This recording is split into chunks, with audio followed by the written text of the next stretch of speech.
Pergi ke pasar membeli sepatu baru untuk hari raya. Assalamualaikum warahmatullahi wabarakatuh dan salam Pancasila. Dewan Juri yang amat terpelajar, perkenalkan kami tim D5, Delegasi Kompetisi Debat Hukum Mahasiswa Nasional Ubaya Lawfare tahun 2021 yang bertindak selaku pihak pro dalam mosi perdebatan penegakan hukum melalui patroli cyber media sosial. Saya, Norain Bumbungan selaku pembicara pertama yang akan mengoptik mosi perdebatan kita dalam tataran definisi, latar belakang, dan landasan filosofis. Saudari Amel Rizky Prasilia R. Abbas Pulomo selaku pembicara kedua yang akan membedah mosi perdebatan kita dalam tataran yuridis normatif, serta Saudara Laode Muhammad Yusuf Sanyanka selaku pembicara ketiga yang akan memproyeksikan argumentasi kami selaku pihak pro dalam tataran empiris, fungsi, dan filosofis tujuan hukum. Memandang nilai kebebasan tidaklah boleh dilepaskan dari nilai ketertiban. Kebebasan dapat dijadikan substansi dan orientasi bagi setiap individu jika dalam kebebasan itu diterima juga nilai ketertiban. Karena kebebasan tanpa ketertiban sama saja dengan kebebasan yang tidak rasional. Fernando Manulang dalam bukunya Menggapai Hukum yang Berkeadilan. Dewan Juri yang amat terpelajar untuk pertama kalinya. Kami selaku pihak pro secara tegas dan lugas menyatakan persetujuan kami terhadap mosi perdebatan kita pada hari ini. Sebelum melangkah jauh pada bangunan argumentasi kami, terlebih dahulu perlu diketahui bersama definisi dan latar belakang dari hadirnya mosi perdebatan ini. Patroli cyber merupakan perluasan pelaksanaan kewenangan kepolisian dalam memantau aktivitas masyarakat di media sosial dan bertujuan menjaga suasana ruang cyber yang produktif dan sehat untuk menghindari konflik akibat maraknya penyebaran ujaran kebencian, hoax, penipuan, dan kejahatan lain di media sosial. Berdasarkan data dari Kominfo sepanjang tahun 2018 hingga April 2021, terdapat 3.640 konten ujaran kebencian yang mengandung unsur sara. Hal inilah yang kemudian berimplikasi pada berbagai pergesekan dan konflik yang berujung pada kegaduhan di dalam masyarakat. Berdasar pada latar belakang dan urgensi tersebutlah, kami selaku pihak pro percaya bahwa dengan diberlakukannya patroli cyber media sosial ini telah sejalan dengan Pasal 1 Ayat 3 Undang-Undang Dasar Negara Republik Indonesia tahun 1945 yang mendeklarasikan komitmen Indonesia sebagai negara hukum sehingga demos haruslah dinomoikan demi mewujudkan ketertiban dalam masyarakat. Karena ketertibanlah yang merupakan tujuan hukum paling esensial yang menjadi syarat fundamental bagi adanya suatu masyarakat yang teratur, yang kemudian akan dielaborasikan secara lebih komprehensif oleh pembicara kedua serta ketiga kami. Selain itu, penegakan hukum melalui patroli cyber media sosial ini sejatinya merupakan suatu bentuk aktualisasi fungsi kepolisian negara Republik Indonesia, yakni melindungi, mengayomi, melayani masyarakat, serta menegakkan hukum. Oleh karena itu, persetujuan kami terhadap mosi perdebatan kali ini didasari pada 3 poin argumentasi utama. Yang pertama, perlunya penegakan hukum dalam ruang cyber untuk memastikan kebebasan setiap individu tetap beriringan dengan ketertiban umum. Kedua, Indonesia yang merupakan negara majemuk dengan berbagai suku, ras, agama, dan budaya, serta kualitas pendidikan yang relatif rendah, sehingga sangatlah rentan terhadap isu yang bernuansa ujaran kebencian dan juga hoax, serta kejahatan lain di media sosial yang berakibat pada terjadinya konflik di dalam masyarakat. Dan yang ketiga, patroli cyber ini telah sesuai dengan fungsi hukum, yakni sebagai a tool of social engineering. Sehingga, untuk mengoptimalkan penegakan hukum melalui patroli cyber media sosial ini, kami menawarkan solusi bahwa seluruh pihak terkait dalam hal ini kepolisian, Kominfo, dan masyarakat untuk saling bersinergi dalam menangani kejahatan cyber demi mewujudkan ruang cyber yang produktif dan sehat. Hukum hendaknya mampu mengikuti perkembangan zaman, mampu menjawab perubahan zaman dengan segala dasar yang ada di dalamnya, serta mampu melayani kepentingan masyarakat dengan menghindarkan pada aspek moralitas dari sumber daya manusia penegak hukum itu sendiri. Sacipto Raharjo dalam bukunya Membedah Hukum Progresif. Begitupun, ketika kita melihat kejahatan cyber yang saat ini terjadi, maka kepolisian melalui patroli cyber merupakan wujud progresivitas penegakan hukum melalui perluasan akses untuk hadir di tengah-tengah masyarakat. Atas dasar tersebutlah, kami secara tegas menyatakan kesetujuan kami terhadap mosi perdebatan kita kali ini, yakni penegakan hukum melalui patroli cyber di media sosial.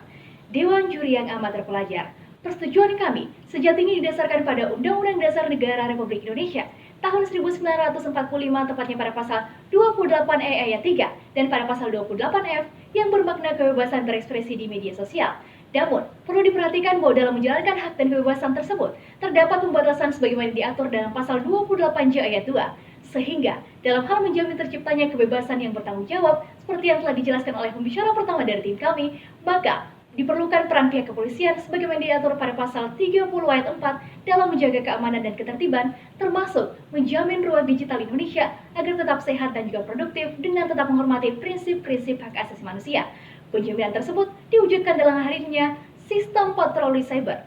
Pun kemudian Dewan Juri yang terhormat, ketika kita melihat penerapan patroli cyber saat ini, sejatinya sesuai dengan teori yang dikemukakan oleh Lawrence Friedman mengenai sistem hukum, yang dimana bahwa terwujudnya sistem hukum yang ideal mensyaratkan terpenuhinya 3 unsur, yakni substansi hukum, struktur hukum, dan juga kultur hukum, yang kemudian secara komprehensif akan kami jelaskan dalam bangunan argumentasi kami. Yang pertama, substansi hukum. Pada pelaksanaan patroli cyber dilandaskan oleh Undang-Undang Dasar Negara Republik Indonesia tahun 1945, tepatnya pada pasal 28 EE 3, 28F, 28C ayat 2, serta pada pasal 30 ayat 4, sebagaimana yang telah dijelaskan sebelumnya. Kemudian, kita Undang-Undang Hukum Pidana yang menjadi rujukan atas terpenuhinya unsur-unsur tindak pidana seperti penyebaran ujaran kebencian, berita bohong, penipuan, dan juga kejahatan lainnya. Kemudian yang kedua adalah struktur hukum, yakni menjelaskan mengenai bagaimana sistem patroli cyber ini berjalan.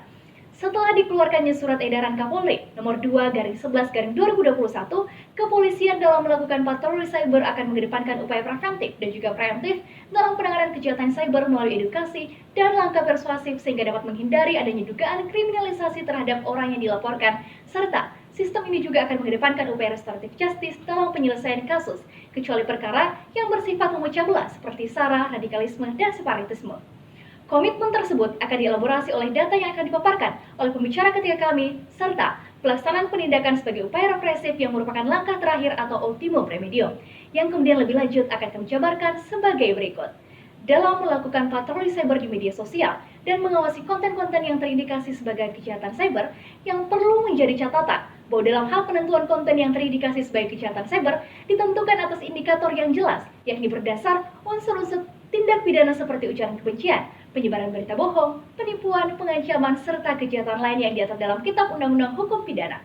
Apabila ditemukan konten yang terindikasi melakukan pelanggaran, maka selanjutnya tidak akan langsung ditindak, namun akan dilakukan upaya preventif, yakni dengan mengirimkan virtual alert berupa teguran dan menjelaskan potensi pelanggaran dengan ancaman hukuman melalui direct message kepada pemilik akun.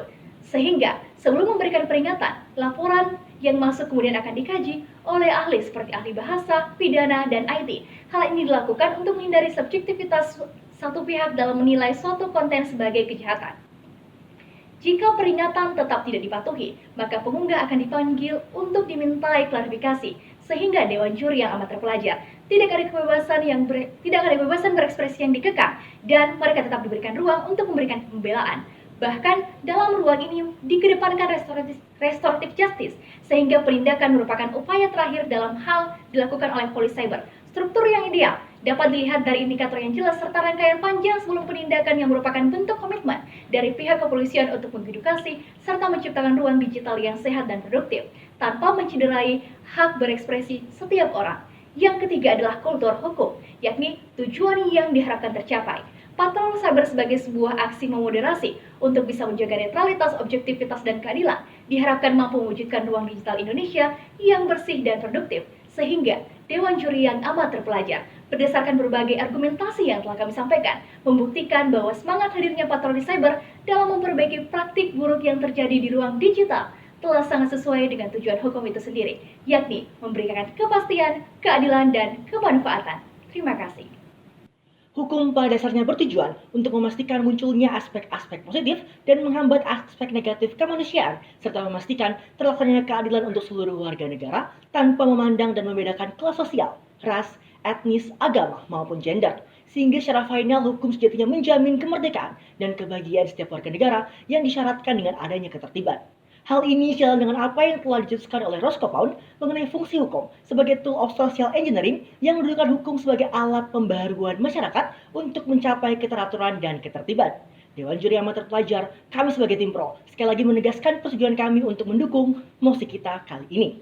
Sejarah telah menunjukkan bahwa negara Indonesia adalah negara yang begitu plural serta lahir dari perbedaan suku budaya dan dipersatukan dengan rasa senasib sepertanggungan, sehingga sudah menjadi sebuah keniscayaan pergesekan, serta benturan antar kelompok masyarakat akan terjadi ketika tidak adanya kehadiran otoritas dan fungsi hukum sebagai alat yang dapat mendorong, menciptakan, serta merekayasa kondisi sosial masyarakat untuk mencapai sebuah keselarasan demi terciptanya ketertiban.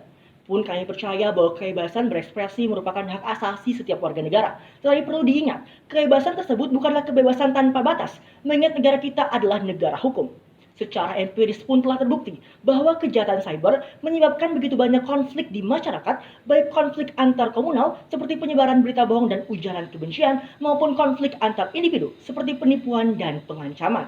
Sebagai contoh dengan situasi pandemi COVID-19 yang telah mencapai lebih dari 180 juta kasus positif dengan angka kematian mencapai 720 jiwa yang masih diwarnai dengan penyebaran hoaks dan konspirasi mengenai keberadaan virus. Berita hoaks mengenai produk pencegahan penularan virus yang dampaknya adalah masyarakat yang acuh dengan protokol kesehatan dan berujung pada meningkatnya grafik penyebaran virus di masyarakat. Realitas tersebut sejatinya telah menunjukkan bahwa pemberlakuan patrol cyber telah sejalan dengan deklarasi Prancis tentang liberté, égalité, dan fraternité, pasal 28J Undang-Undang Dasar, pasal 20 ayat 2, dan pasal 19 ayat 3.2 Undang-Undang Nomor 12 Tahun 2005 tentang ratifikasi International Covenant on Civil and Political Rights yang mengatur bahwasanya kebebasan berekspresi sebagai hak negatif sejatinya dapat dibatasi apabila terjadi konflik, dan jelas kejahatan cyber sebagaimana yang kami sampaikan benar-benar menciptakan konflik berbahaya bagi masyarakat. Dewan Juri yang amat terpelajar, pemberlakuan penegakan hukum patroli cyber media sosial yang bertujuan untuk menciptakan ruang digital yang produktif dan sehat dengan penjabaran substansi dan struktur hukum yang telah dipaparkan secara komprehensif oleh pembicara kedua kami sejatinya telah menunjukkan bahwa setiap tindakan yang warga negara tidak akan dibebaskan dari tanggung jawab dalam menjunjung nilai-nilai ketertiban sekalipun berada dalam ruang media sosial. Sehingga kebebasan yang kemudian tercapai adalah kebebasan yang disertai dengan tanggung jawab dan dilandasi oleh kesadaran bahwa hak atas kebebasan individu akan menemukan batasannya pada hak individu lain yang sama luasnya. Hal ini telah sesuai dengan teori yang dicetuskan oleh Immanuel Kant mengenai pelaksanaan kemerdekaan otonom dan hak seseorang dalam implementasinya harus disertai dengan kehadiran hukum agar tidak terjadi pergesekan antara hak warga negara. Pun ketika kita menilik pendapat Franz Magnus Suseno mengenai pembatasan kebebasan sosial yang sejatinya dengan pemberlakuan pembatasan secara normatiflah melalui penerapan peraturan, martabat manusia sebagai makhluk yang berakal budi, bebas dan bertanggung jawab dapat dihormati sepenuhnya dan bentuk paksaan dapat dimungkinkan untuk dilakukan bagi individu yang telah secara nyata mengancam hak orang lain dan mengganggu ketertiban umum. Dewan Juri yang amat terpelajar pun ketika kita berbicara mengenai keadilan sebagaimana yang telah dicetuskan oleh Hans Kelsen dalam bukunya General Theory of Law and State serta John Rawls dalam bukunya Theory of Justice yang mendudukan keadilan sebagai pemenuhan hak dan kemanfaatan. Hal ini sejatinya telah tercapai dengan kehati-hatian prosedur, pengupayaan restoratif justice, dan pengoptimalan langkah preventif dan preemptif yang dijalankan oleh patrol cyber media sosial. Hal ini ditunjukkan dengan fakta, 60 dari 100 kasus hoax yang ditemukan pada awal 2021 diselesaikan melalui mekanisme restoratif justice. Dari segi kepastian hukum pun yang tidak hanya ditunjukkan dengan adanya peraturan yang jelas, tapi juga menekankan kepada penerapan norma hukum yang tepat, penjaminan, serta perlindungan terhadap seluruh hak warga negara dari kesewenang-wenangan sejatinya telah terpenuhi dengan seluruh argumentasi yang telah kami paparkan secara komprehensif dari pembicara pertama, kedua, hingga ketiga kami.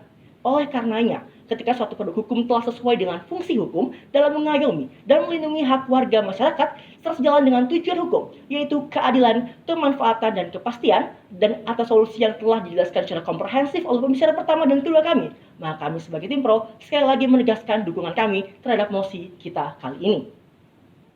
Lex nemini operatur inicum, neminin facit injuriam.